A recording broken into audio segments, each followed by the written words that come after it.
You're listening to Family in Focus with me, Dr. Wendy Schofer, episode number 97, Unlocking Your Inner Rebel. All right, my friends, welcome back. I got to tell you straight up, we are doing a whole bunch of different stuff right now. First of all, if you're not already there, oh my God, this is so scary for me. I'm recording this on video. Deep breath. Okay. Yes, that is like all the fear and anxiety and all those things. And I'm not hitting stop. Okay. For those of you that aren't familiar with me, I am a really big perfectionist and I hate hitting record. I hate showing up in front of crowds and hitting record, being on stage, looking at myself doing these things. And yet, I'm doing it. And there will be so much more to come about this. But basically, the scary things are the things that I need to do because that's where the opportunity is. And so you will see me and hear me taking all sorts of deep breaths. All right. Number two. Okay. We're going to have a little bit of some, kind of structure changes going on here with the podcast. We're going to see a little bit of different themes that are coming up. And I want to tell you where that all came from. And it's honestly the theme of our episode today. It's about being a rebel, unlocking that inner rebel that you have. And I got to tell you, those were not my words to begin with. Okay. I basically was like, okay, I hate this whole AI thing, chat GPT. I'm like, oh God, that sounds awful. And I had someone that was like, hey, you need to like put your ideas into chat GPT and like come up with a hook. And when I put in that I want to do an episode about, let me read this, about parents giving themselves the permission to do what it is that they want, to do something different. Chat GPT came back and said, unlocking your inner rebel, how parents can break free and rediscover themselves. I'm like, oh my God, you tapped into my brain. I still hate you, AI. But yes, that's exactly it. So let's talk about doing that. Okay, does that sound like something that doesn't fit for you either? That whole thing about being a rebel? Someone once said to me, you're going rogue. You're a rebel. And they were talking about my approach in, medicine and my approach to working different hours, first of all, not being a full-time physician. I'm like, oh God, I'm one of those. And then they were talking about, and you talk so differently about weight and health. And I'm like, oh yeah, well, damn straight I am. Yes, I am. Is that what it means to be a rebel, to be rogue? I'm like, well, yeah, somebody's got to do it. And so I've started wearing that more and more. And now hearing Chat GPT say it back to me, I'm like, oh, bring it on. Because that may be part of the permission that we get to offer ourselves to be able to maybe ask what others are seeing in us and what it is that we want to see in ourselves. Oh, all right. So let's go for a ride. I have taken a pause for the last several months. It's been just over 2 months that I've taken a pause on putting out regular blog posts, publishing the podcast. And I honestly just had so many things going on this summer that I was like, I don't need to be putting my bandwidth towards the regular content creation and recording and all the drama that comes up for me when I do that. And so I plan to take off for the summer. And it was awesome. I was like, you know what? I'll come back later on in August and we'll just restart where we left off. Well, what did I do this summer? I had some magical times, by the way. Taking time with my niece and nephew. They came out east from the Midwest. And of course, Aunt Wendy lives really close to the beach. And so I appreciate that I have a really good reason for people to come and visit me. It's really nice to just drive 20 miles instead of 20 hours to get to the beach. And so we got to spend magical time together. My niece and nephew are about 10 years younger. Like they're just like my kids, but 10 years younger. And so it's fascinating kind of having the how would I say, the part two on navigating all the fun of raising kids at this age. And so, having an 8 and an 11-year-old and all the things that they're going through. Yeah, that was definitely a huge highlight of my summer. And the other one that is going to come up so much in discussions because it's been so meaningful for me over, with my experience, and it's really been changing my life, is my daughter, who just started her master's program, and she asked me to help her move in Denmark. Yeah, she's going to Europe to study for her master's. And I think she honestly wanted me to help her with her baggage limits on the plane. It's okay. I don't care. She asked me if I wanted to go. I said yes. And so I took a couple of weeks with helping her move in, getting her there. When she had orientation for a week, I said, hey, you're good here. And I went out on my own for about a week, traveling around. She lives in the northern part of Denmark. So I went down further south to Copenhagen, and I spent some time there. I went to another town um, in, in another part of Denmark. I went to Helsingborg, and then I took the ferry across the water, and I went to, actually, it's Helsingborg, Sweden is where I went. I was in Helsingør, Denmark. They're clearly sister cities that I keep on confusing their names. Here's the thing. It's not about all the travel that I did. It's actually about the things that I didn't do. And that's what was so magical while I was there. I was introduced to a brand new culture, and I couldn't put my finger on it at first. And then I heard what it was. And so the Danes have a concept that is called hygge.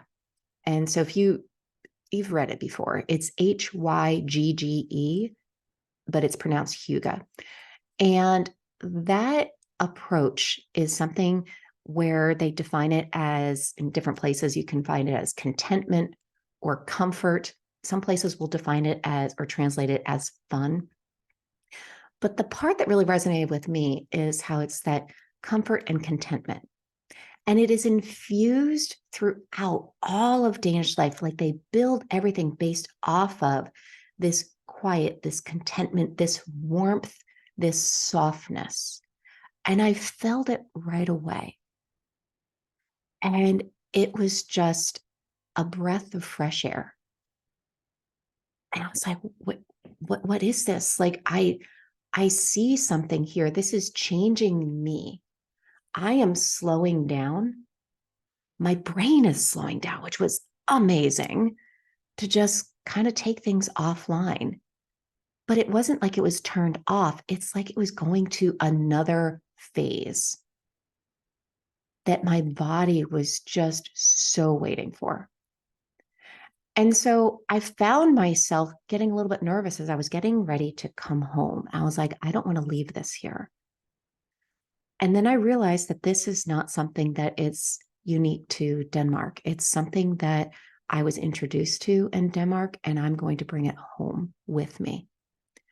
And that's where that permission concept came up, because I think that there's something that we often think of permission. Yeah, I'm totally getting up my notes here if you hear that in the background.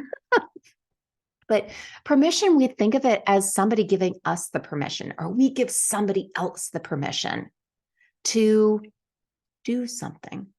You may do that. So what is it that you're asking permission for? From whom? Well, the thing that I started seeing here is that there was a permission, first of all, that I could give myself. I don't need anybody else's permission other than my own.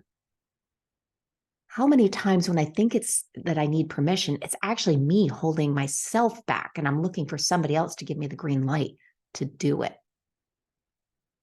I can take what it is that is working for me this summer and bring it home with me. I can use it in my everyday life. And that was the other side of this. Like, I was actually thinking maybe the permission is about not doing something.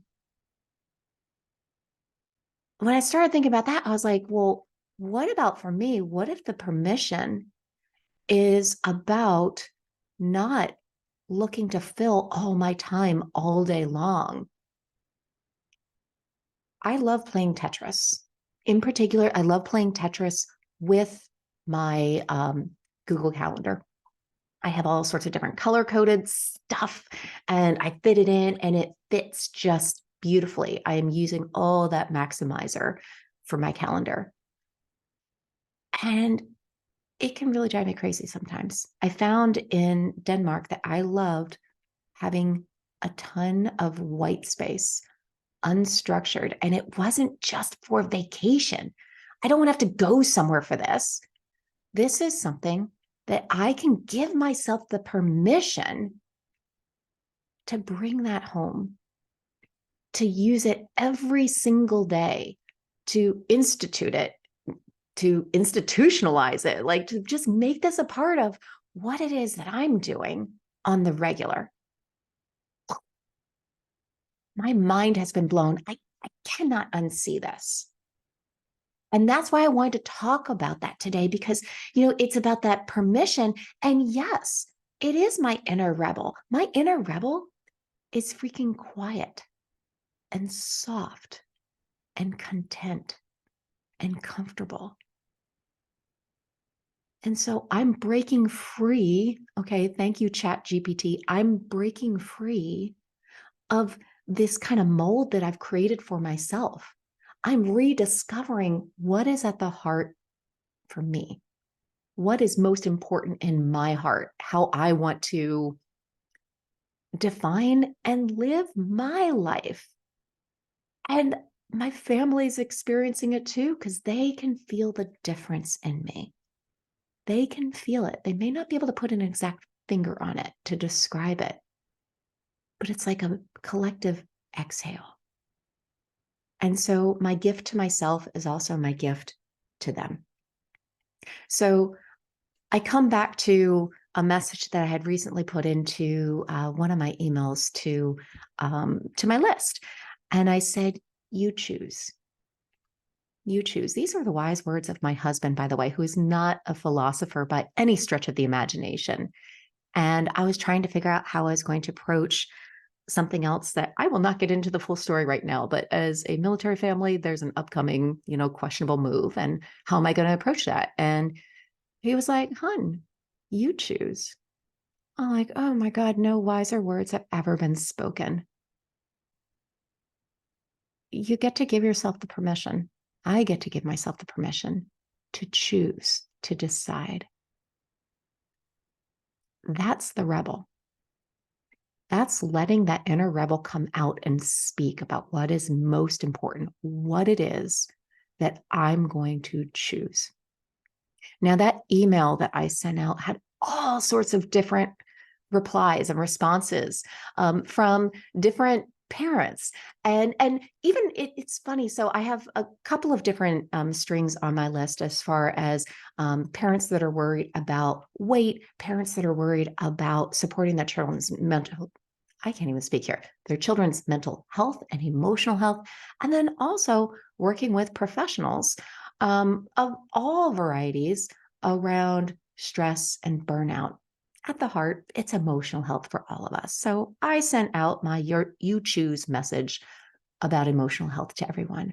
And I got responses from folks from all the different kind of threads, all the different threads of who this touches.